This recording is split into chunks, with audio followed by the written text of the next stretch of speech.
तो बच्चों, इस पाठ का आरंभ करते हैं। शांतिदूत श्री कृष्ण। शांति की बातचीत करने के उद्देश्य से श्री कृष्ण हस्तिनापुर गए।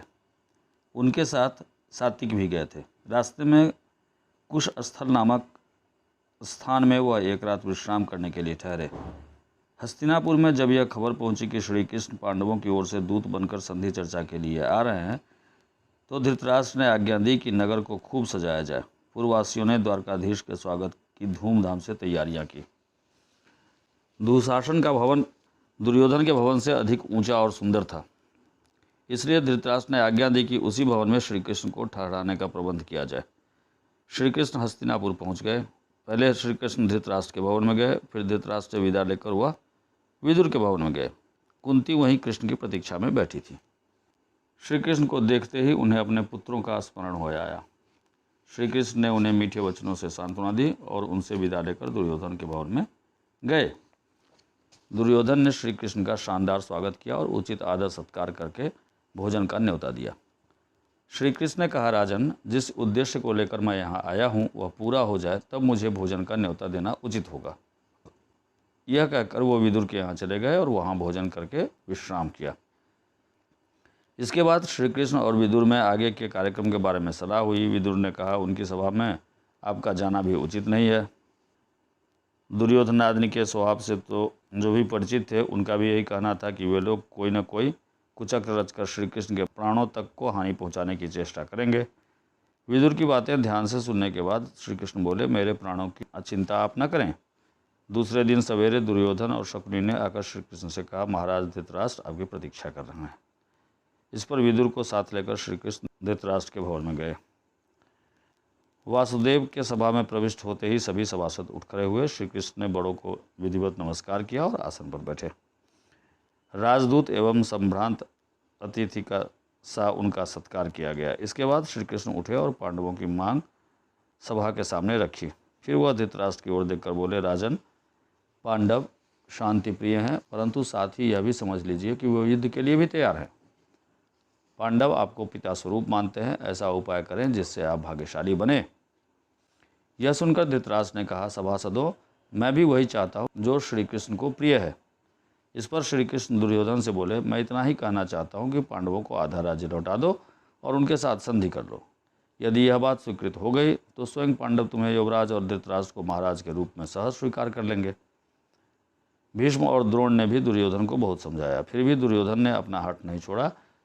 वह श्री कृष्ण का प्रस्ताव स्वीकार करने पर राजी न हुआ। धृतराष्ट्र ने दोबारा पुत्र से आग्रह किया कि श्री कृष्ण का प्रस्ताव मान ले, नहीं तो कुल का सर्वनाश हो जाएगा। दुर्योधन ने अपने आप को निर्दोष सिद्ध करने की जो चेष्टा की थी उससे श्री कृष्ण को हंसी आ गई। तभी श्री कृष्ण ने दुर्योधन को उन सब अत्याचारों का विस्तार से स्मरण दिलाया जो उसने पांडवों पर किए थे। भीष्म, द्रोण आदि प्रमुख वृद्धों ने भी श्री कृष्ण के इस वक्तव्य का समर्थन किया। यह देखकर दुशासन क्रुद्ध हो उठा और दुर्योधन से बोला, भाई, मालूम होता है ये लोग आपको कैद करके कहीं पांडवों के हवाले न कर दें, इसलिए चलिए यहाँ से निकल चलें। इस पर दुर्योधन उठा और अपने भाइयों के साथ सभा से बाहर चला गया। इसी बीच धृतराष्ट्र ने विदुर से कहा, जरा गांधारी को सभा में ले आओ। उसकी समझ बहुत स्पष्ट है और वह दूर की सोच सकती है। हो सकता है उसकी बातें दुर्योधन मान ले। यह सुनकर विदुर ने सेवकों को आज्ञा देकर गांधारी को बुला लाने को भेजा। गांधारी भी सभा में आई और धृतराष्ट्र ने दुर्योधन को भी सभा में फिर से बुलाया। दुर्योधन सभा में लौट आया। क्रोध के कारण उसकी आंखें लाल हो रही थी। गांधारी ने भी उसे कई तरह से समझाया, परंतु दुर्योधन ये बातें मानने वाला कब था। अपनी माँ को भी उसने मना कर दिया और दोबारा सभा से निकलकर चला गया। बाहर जाकर दुर्योधन ने अपने साथियों के साथ मिलकर एक षड्यंत्र रचा और राजदूत श्री कृष्ण को पकड़ने का प्रयत्न किया। श्री कृष्ण ने तो पहले ही से इन बातों की कल्पना कर ली थी। दुर्योधन की यह चेष्टा देखकर वह हंस पड़े। श्री कृष्ण उठे। सात्विक और विदुर उनके दोनों ओर हो गए। सब सभासदों से विधिवत आज्ञा ली। सभा से चलकर सीधे कुंती के पास पहुँचे और उनको सभा का सारा हाल कह सुनाया। कुंती बोली, हे कृष्ण, अब तुम्हें मेरे पुत्रों के रक्षक हो। श्री कृष्ण रथ पर आरूढ़ होकर उपप्लव्य की ओर तेजी से रवाना हो गए। युद्ध अब अनिवार्य हो गया था। श्री कृष्ण के हस्तिनापुर से लौटते ही शांति स्थापना की जो थोड़ी बहुत आशा थी वह भी लुप्त हो गई थी। लुप्त मतलब गायब हो गई थी, खत्म हो गई थी। कुंती को जब पता चला कि कुलनाशी युद्ध छिड़ेगा ही, तो वह बहुत व्याकुल हो गई। चिंता के कारण आकुल हो रही कुंती अपने पुत्रों की सुरक्षा का विचार करती हुई गंगा के किनारे पहुंची, जहां कर्ण रोज संध्या वंदन किया करता था। मध्याह्न के बाद कर्ण का जप पूरा हुआ तो उसे यह जानकर असीम आश्चर्य हुआ कि महाराज पांडु की पत्नी और पांडवों की माता कुंती ही उसका उत्तरीय सिर पर लिए खड़ी हैं। कर्ण ने शिष्टतापूर्वक अभिवादन करके कहा, आज्ञा दीजिए, मैं आपकी क्या सेवा करूं। शिष्टतापूर्वक मतलब बहुत नम्रता से, शिष्ट भाव से उन्होंने कुंती को प्रणाम किया। कुंती ने गदगद स्वर में कहा, कर्ण, यह न समझो कि तुम केवल सूत पुत्र ही हो। न तो राधा तुम्हारी माँ है और न अधिरथ तुम्हारे पिता। तुमको जानना चाहिए कि राजकुमारी पृथा की कोख से तुम उत्पन्न हुए हो। तुम सूर्य के अंश हो।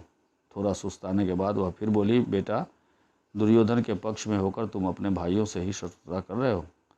धृतराष्ट्र के लड़कों के आश्रित रहना तुम्हारे लिए अपमान की बात है। तुम अर्जुन के साथ मिल जाओ, वीरता से लड़ो और राज्य प्राप्त करो।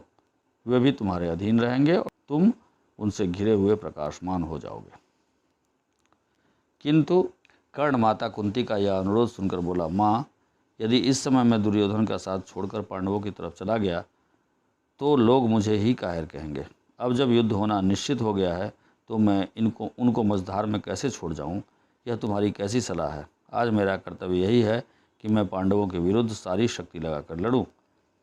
मैं तुमसे असत्य क्यों बोलूं? मुझे क्षमा कर दो। लेकिन हाँ, तुम्हारी भी बात एकदम व्यर्थ नहीं जाएगी। अब मैं यह करूँगा कि अर्जुन को छोड़कर और किसी पांडव के प्राण नहीं लूँगा। या तो अर्जुन इस युद्ध में काम आएगा या मैं। काम आएगा मतलब मारा जाएगा। दोनों में से एक को तो मरना ही पड़ेगा। शेष चारों पांडव मुझे चाहे कितना भी तंग करें, मैं उनको नहीं मारूंगा।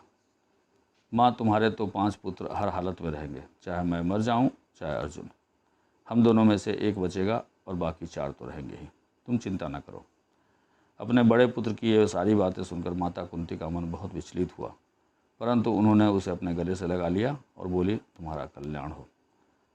कर्ण को इस प्रकार आशीर्वाद देकर कुंती अपने महल में चली गई। ठीक है बच्चों, ये पाठ यहीं समाप्त हुआ।